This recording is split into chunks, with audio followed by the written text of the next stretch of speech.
Ready to go with Congressman from the 1st District, Trent Kelly. Good morning, sir. How are you? Good morning. How are you today? Good. Are you in D.C. or are you at home? I am in D.C. Unfortunately, and I but it was. Unfortunately, so the best part of this job is getting on a plane and flying home on the weekend. I didn't know if they called it quits or for the week or what, because I know there were a lot of things going on, and we can start by saying that Congress is going to do something about the misuse of FISA, or at least it appears that way. Speaker Johnson yesterday nixed the extension of FISA. This is the rule that we put into place for people who don't know that happened after 9/11 to root out some terrorists. And it's been misused. We had a lot of people who were saying it was going to be misused when they did it originally, and it has been misused. You can get a warrant without you do a search without a warrant. It was reported that Johnson and some other congressional leaders wanted to temporarily reauthorize. This is called Section 702 of the Foreign Intelligence Surveillance Act, or FISA, and the National Defense Authorization Act. And apparently, I'm not sure exactly what happened, but the proposal move to do that got a lot of strong backlash from 54 bipartisan House lawmakers. In the House Judiciary Committee, Chairman Jim Jordan said that yesterday. So exactly what is going on with that? Yeah, so I'm a big part of that, and so there was a working group that was put together between the Judiciary and the Intelligence Committee. We have over 40 reforms in the FISA. Jim was for it. Jim Jordan was for it until he was against it. They're doing a separate bill in Judiciary which doesn't do the reforms. And listen, it's a very complicated process, and a lot of things that are called 702 aren't actually 702. The reforms in the House Intelligence, which we have worked over 8 months working on since we came back in January putting this together. What happened to Trump last time in the election would not happen with those reforms. The one that the Judiciary Committee is passing, it'd be the same old game, same old thing. Listen, we need FISA. It saves, it keeps another 9/11 from happening, but there has to be reforms and accountability measures. It's not just reforms, but it's reforms and accountability measures. But where's the problem here? Because Jim Jordan says it doesn't go far enough, or I know that Matt Gaetz had said something about screw this thing about making it temporary. Let's just go in and kill it altogether. So where's the problem there? Well, first of all, Matt Gaetz has been in on none of the hearings, so he has no idea what's actually in it. And they confuse the things. Jim, I think, just got his first classified briefing on some of the stuff and the things that are there. So we've done a deep dive on this, and it's just a matter of people disagreeing. But like a Matt Gaetz, he's not even been in the hearings, and he doesn't have all the information, yet he's sitting out there spewing stuff, and he just doesn't have all the information. Doesn't sound like the compatibility is even within the GOP has gotten any better since the new speaker came in. I guess there's still some hard feelings going there. But you're saying that this vote is going to come up and it'll be more of a temporary and not a permanent ban on FISA? Well, no, it won't be a temporary ban. I'm telling you, people need to be really careful. First of all, it's foreign intelligence surveillance. So they're talking about spying on the U.S., which it cannot be used on. They already have to have a warrant. And so they're conflating those things. Some of the changes they're asking for is saying that a foreigner, a terrorist, and a Hamas terrorist, that they would have to get a warrant to get information on a Hamas terrorist and even open up civil liability for the American companies who help do that. So it's really confusing, Paul, and a lot of it's classified and you can't even talk about. But listen, it has been abused in the past. The reforms that are put in by the House Intelligence Committee, they will stop those abuses. What happened to Trump would not happen again. And people disagree, but a lot of people like Matt Gaetz have not even been in the briefings to know fully what he's talking about. What does it look like over in the Senate on this? The Senate, I actually talked to a few senators yesterday. They're on board with the reforms that we have done. Listen, Christopher Wray hates the reforms. That ought to be enough said. I mean, he hates the reforms and does not want us to do them. That ought to let you know that it is not good for the FBI to continue to abuse it as they did in the past. We learned that there was, what was it, almost, we hear about 50%, almost 50% of all of the evidence out there. They showed us the other 45 or 50% that they wanted us to see during the hearings from January 6th. The 50% that they did not want us to see, apparently, it's been destroyed. Now, from my understanding on this, and you know a lot better than I do, that is a felony. So is anybody going to be brought up on charges for? And what does Benny Thompson say? Oh, my bad. We just accidentally did it. Josh Harley has this from the Senate side. Who was fired for the lies to the FISA court for the Carter Page warrant? Who was fired for that? Anybody? Has anybody been held accountable for your institution deliberately lying to a FISA court to get a wiretap on an ongoing presidential campaign? There is an ongoing disciplinary process with respect to individuals involved in that. Here's the deal. You're back in front of us asking for the reauthorization of extraordinary authorities. Multiple courts have uncovered extraordinary abuses perpetrated by your agency. You are at the same time concealing information about serious allegations made against the President of the United States, even as your institution also targets his chief political opponent in an unprecedented way. Why would we ever give you the blank check that you want to continue surveilling American citizens in an improper manner? Why would we ever do that? Senator, we're here to talk about reforms today. I did get confirmation that the query... No, we're not. We're here to talk about the reauthorization of Section 702. Why would we reauthorize it, given your track record of abuse and illegal improper surveillance and political targeting? Why would we do that? So, Congressman Trent Kelly, it looks like we have enough steam on the Senate side to maybe get something done on this. Yeah, we do on the reforms, and that's exactly what I'm talking about. There was no accountability for those guys, Crossfire Hurricane, those guys who went after Trump, because there was no provisions for penalties, criminal penalties. The reforms that we have in the House Intelligence Bill would, first of all, make them sign an affidavit, okay, which makes them lying under oath. There are criminal penalties for that so that they just don't get away and them say, well, we'll discipline our own, which we know they didn't discipline anybody. So that is exactly why we need these reforms, to make sure that when people commit bad acts, that they are held criminally accountable for those bad acts. So Josh Hawley is saying exactly what we're saying. We want reforms that put teeth in it, so when rogue people do things against citizens of the United States, there will be criminal penalties for them doing so.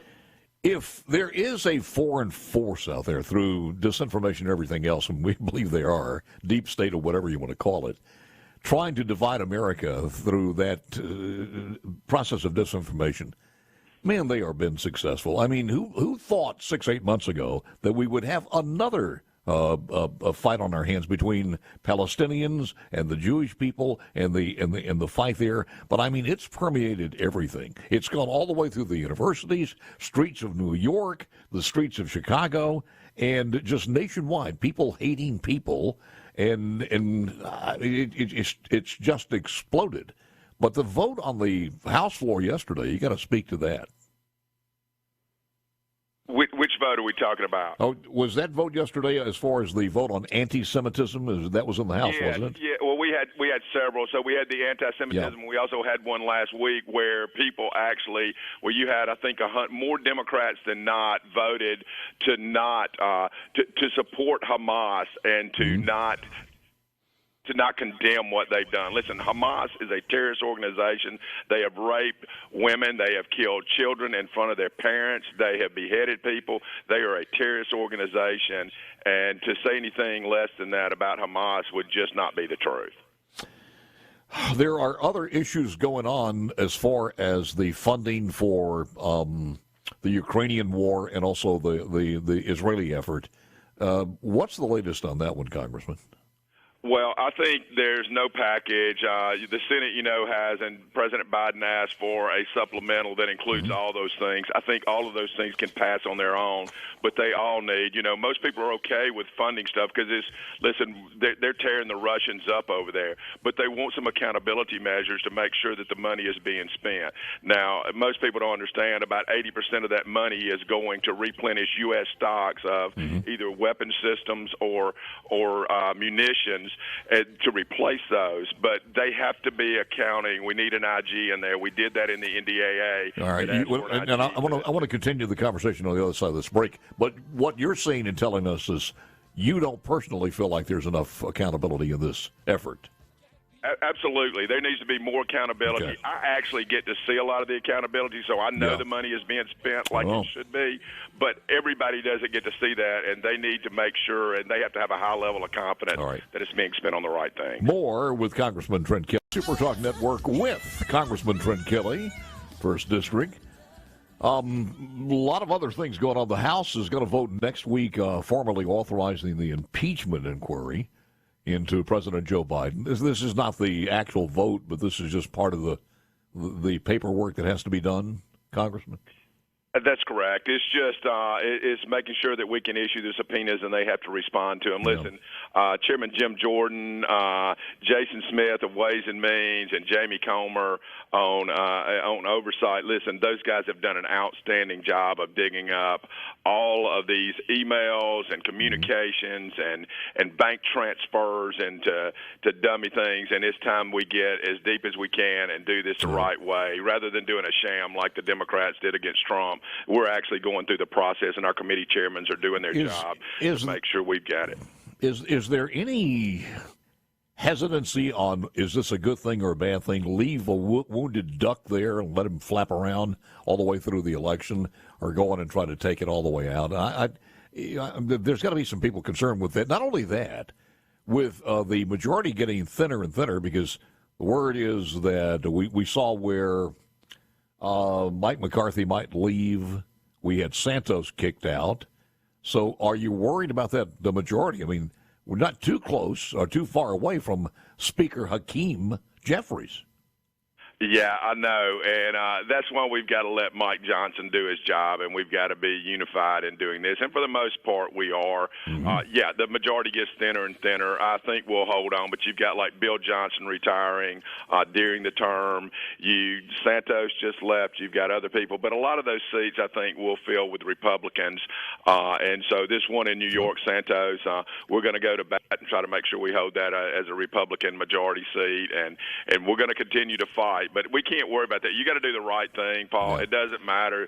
The right thing is always the right thing, and you do that. You really don't worry about majorities and those things. You try to do the right things for America and the American people. Did you vote to oust him as far as Santos is concerned? I did not. I had real due process issues with the whole process, and so I didn't. I understand how people could. Do I think he it was a good member of Congress? Absolutely not. Do I think he may have done a lot of things that was alleged he done? Absolutely. Am I defending him? Absolutely not.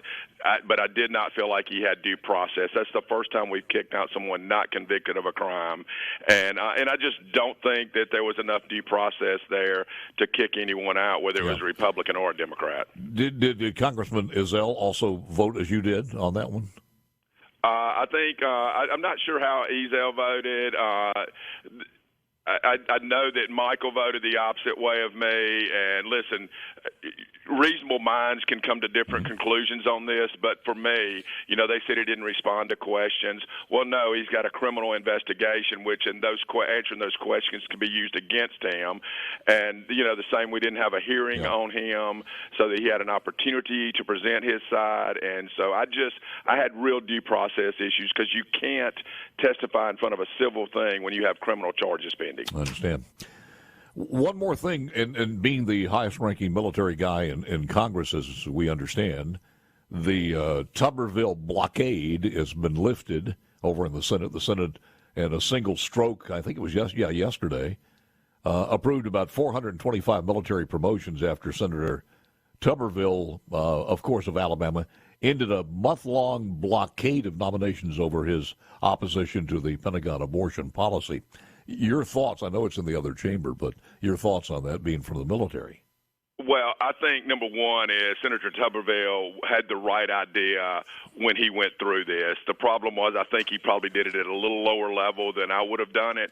I'm glad that he lifted it and we can promote. Most of those people have nothing to do with the policy making, especially at the 2-star and the 1-star level. He's still maintaining those on the nominative level, 4-star positions, and I think that is good because those are the policy makers. And so I think what he's doing now is maybe where he should have been the whole time, but I totally supported the way that he went about it because he asked them to give him information and they refused to, and so he held them up for a while. Are you looking into the reports that the VA is handling more people from illegals crossing the border with medical services than they are veterans? As a matter of fact, we've had reports that some of the veterans were being turned away, and they're bringing some people from the border agency from Boston and New York down to be Uber drivers to drive some aliens to hospitals. Is anybody talking about this in Congress?